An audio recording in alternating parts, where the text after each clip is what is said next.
Isang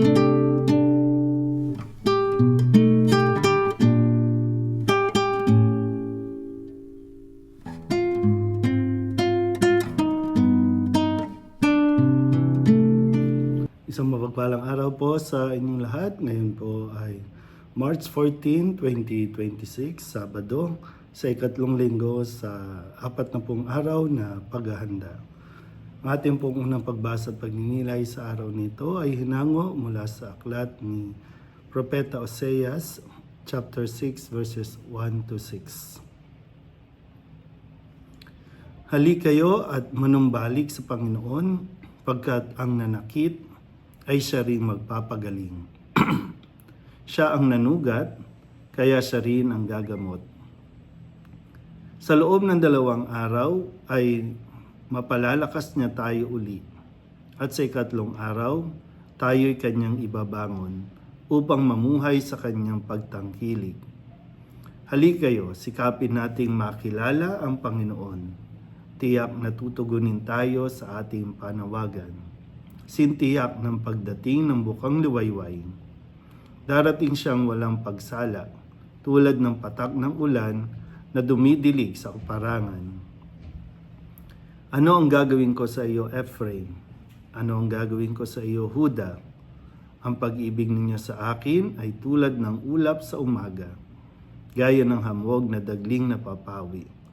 Kaya nga, ipahampas ko kayo sa aking mga propeta. Lilipulin ko kayo sa pamagitan ng aking mga salita at simbilis ng kidlat ang pagkatupad ng aking hatol.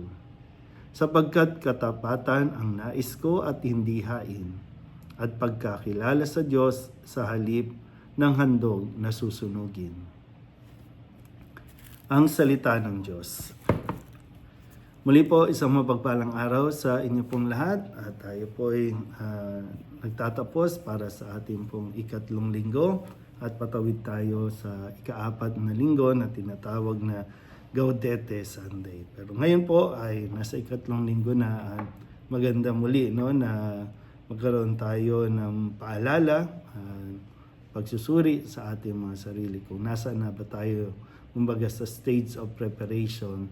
Nasa na ba tayo? Handa na ba tayo? O kailangan pa natin ng lakas ng loob para maihanda natin ang ating mga sarili sa pamamagitan ng pagkukumpisa. Dahil ang panawagan sa ating unang pagbasa sa pahayag ni Propeta Oseas ay tayo ay manumbalik sa Panginoon. Maganda po yung bahagi na sinasabing bagamat ang Panginoon ang sinugatan, ang sinaktan, pero siya pa rin ang nag-iimbita na manumbalik ang mga tao.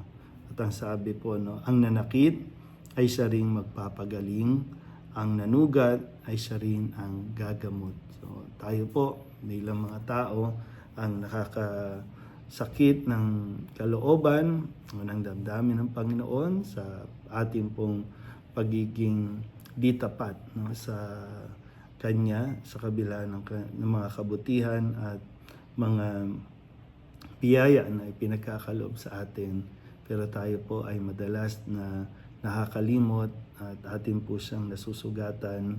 Kung kaya ang tanging lunas din ay yung ating pong pagbabalik loob. Parang, di ba, isang magulang na kahit anuman ang nagawa ng isang anak, pero kung ang anak ay lumalapit at buong pagsisisi na humihingi ng tawad, hindi ito napapahindian ng isang ama. At yung anuman ng sugat na naidulot ay ito naman talaga ay nawawala o naglalaho. Kaya nawa ay pagsikapan natin sa mga nalalabi pang 2 linggo ng ating pong paghahanda. Sikapin natin na tayo po ay magkaroon ng ibayong lakas para makaharap tayo sa Panginoon at makahingi tayo ng tawad sa ating pong mga kasalanan. Muli po, isang mapagpalang araw sa inyong pong lahat.